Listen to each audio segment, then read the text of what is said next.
It's interesting. I was a few years ago exploring a little bit more about the way I suppose I was practicing as a psychotherapist and in my work of doing psychological assessments.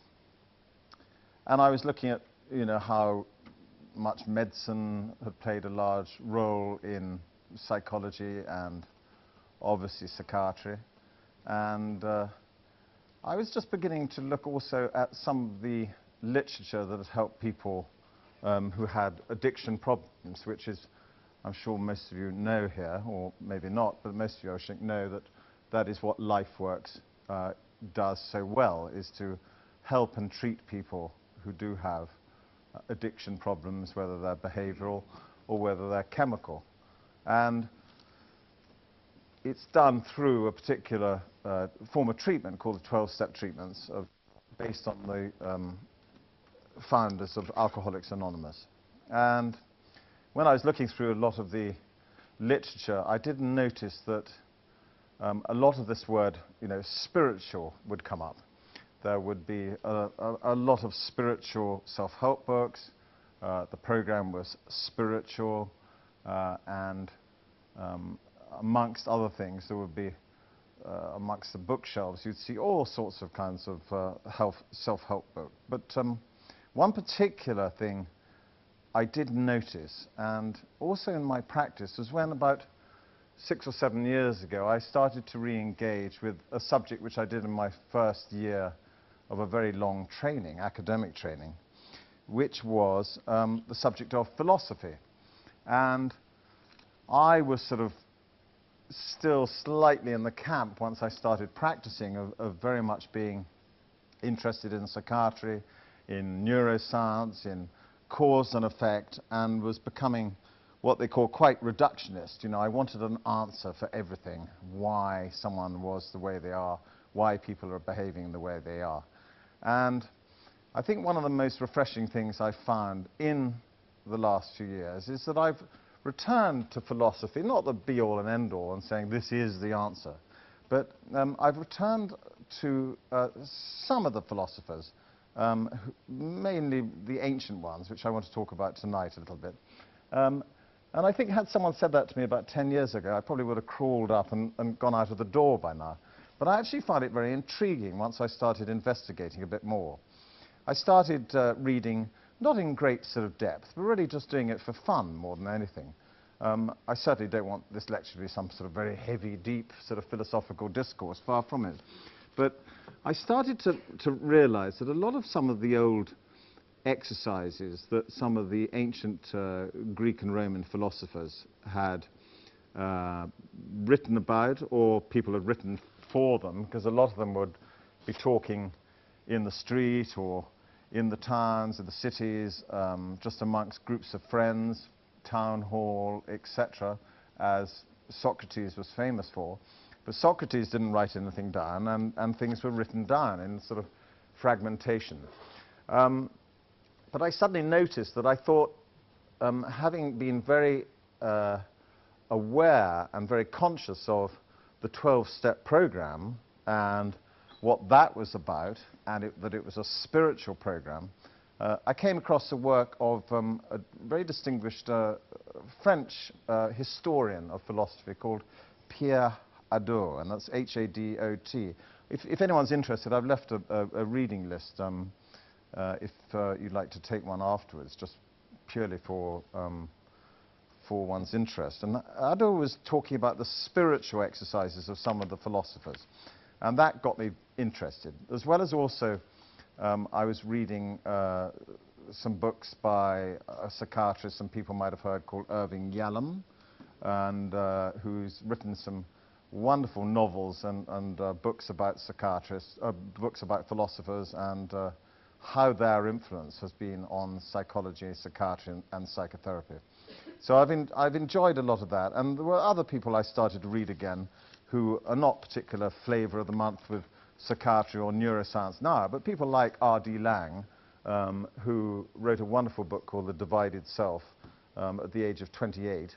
And I suddenly found the whole thing rather appealing, in the sense that it was very similar to my own conception of what the 12-step program is about, which is about treating the sort of whole person rather than having a very strict diagnosis and just treating symptoms alone. I think many of you may be familiar with how AA started, or maybe not. But for those of you who aren't, it was started, Alcoholics Anonymous, by a surgeon and a stockbroker in 1936. And the 12 steps have since become very famous for their efficacy and open-mindedness. The program of AA, or the 12 steps, as I shall now refer to it, does not necessarily suit everyone. And I'd never be... there's several people recently who I have seen who they just haven't wanted to go down that route, and that's been fine.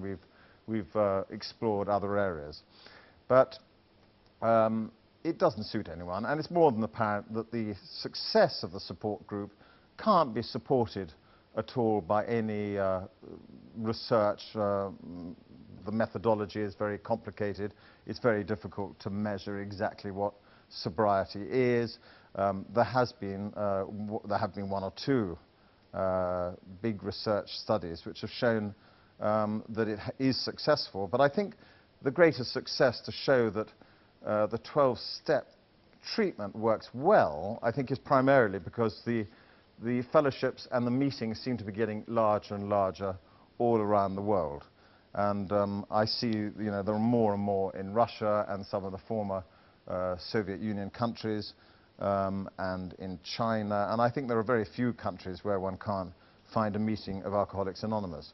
When I'm referring to Alcoholics Anonymous, I do want people to also understand that I'm also talking about the other fellowships as well. I'm just referring to AA as it was the very first one.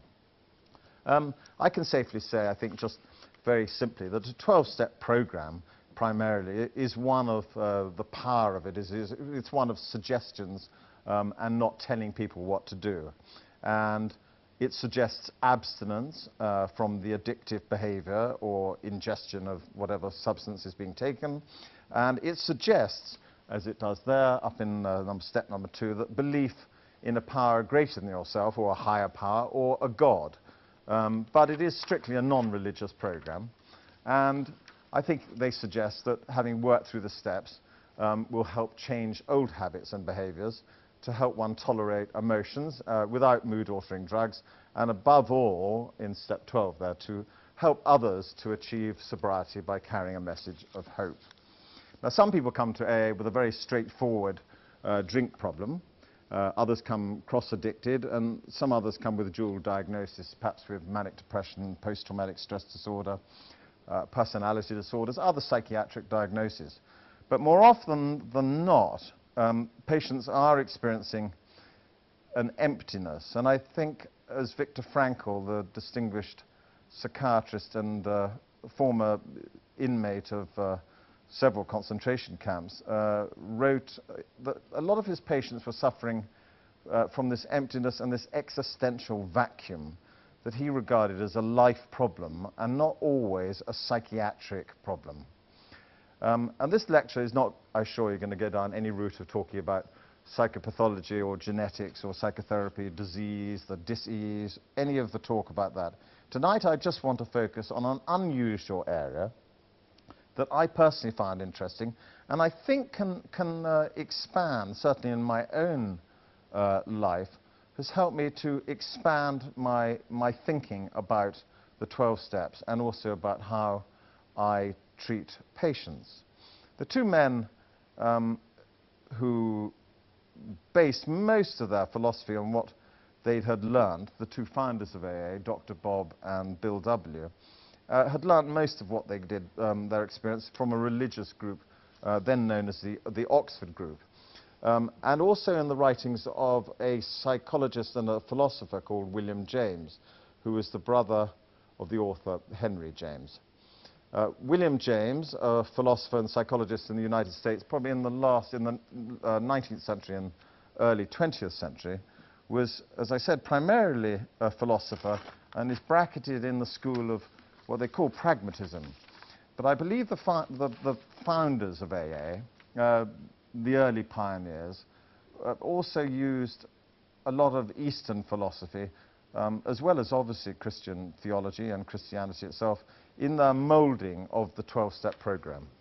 A lot of people think, well, you know, it's divine intervention, how all this happened. It's just extraordinary that these two men managed to put so much together in such a extraordinarily condensed program. I also hear a lot of criticism about it. People hate what they perceive as the religious side. So I'm not coming from any agnostic, atheist, or religious viewpoint. I'm simply coming from a philosophical point of view, where I can see that the steps, whenever I go back to them, however much psychoanalytic, psychology, behavioral psychology, neuroscience, whatever it might be, reading I might have done, I always seem to find it in there somewhere. And in this lecture, that's the area that I want to look at. The similarity of AA with Western philosophy, particularly the Greeks and ancients. Now, you might ask, why am I choosing this area, and what good does it do for anyone in recovery? Well, I think identifying the two may seem also to be a pointless exercise. But in my experience of treating addicts of all kinds, using the 12 steps and other psychotherapies, I do realize once again that I thought men and women in their recovery very often wanted to expand their thinking and feeling by reading outside the program literature, but not necessarily straying from the core philosophy of the 12 steps. Now, I found, as I said, my own readings in psychology and psychotherapy very helpful over the years, and I often realized that religions and Eastern philosophy, such as Buddhism, Taoism, and also Western with Christianity and other religions, self-help books seem to me the most talked about in recovery. But having read philosophy myself in the first year at university, before I turned to psychology, I returned to it, as I said, after a period of research and very obsessive, very intense reading in psychotherapy, psychoanalysis, neuroscience, developmental, clinical, and counseling psychology, until I returned, as I said, to philosophy about 6 to 7 years ago. And I started by looking at some of the ancients, such as Socrates, Aristotle, Plato, and through to the early Christian writers, known really as the medieval philosophers, but I would say more theologists, really, St. Augustine, his Confessions, and Thomas Aquinas, which I soon found out was way beyond me. I went on also then to look at other wonderful philosophers, where I found again that they had a way to live, like a program exactly like this, but for people to live a happier life. There's an awful lot of research at the moment and people talking at the moment about the whole subject of happiness, well-being. And I began to see that writers that people could possibly conceive as really quite gloomy, like some of the existentialists and the Russian writer Dostoevsky, and going through to the French Camus and Jean-Paul Sartre, the German philosopher Martin Heidegger, all quite sort of heavy, intense stuff. But I also found that many of these people were not actually that dry and dull, and weren't necessarily immersed in heavy discourse and analytical philosophy, but appeared very keen to lay out exercises in morals and ethics and how to live books on what Socrates called the examined life. Well, is the examined life worth living? Well, that is obviously something each and every one of us have to decide for ourselves. I personally believe, with all the ups and downs of life, that it is, and I believe Western philosophy has been ignored for quite a long time, as a possible source of inspiration for addicts to move forward in their path of what Jung called individuation, sort of personal self-growth, or what Maslow called self-actualizing.